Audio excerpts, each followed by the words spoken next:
jewellery shop in London's East End. But this bloke in the hoodie's got his own idea of window shopping.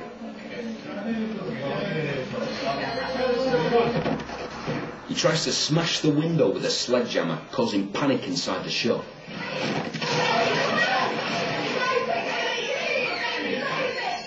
But the shopkeeper has a trick up his sleeve. He's installed reinforced glass and a security shutter which comes down in 10 seconds, making it impossible to steal any gems. Despite the threat of being caught on camera, criminals continue to target commercial premises. It's an aggressive attack, but he leaves empty-handed. Apart from his hammer, that is.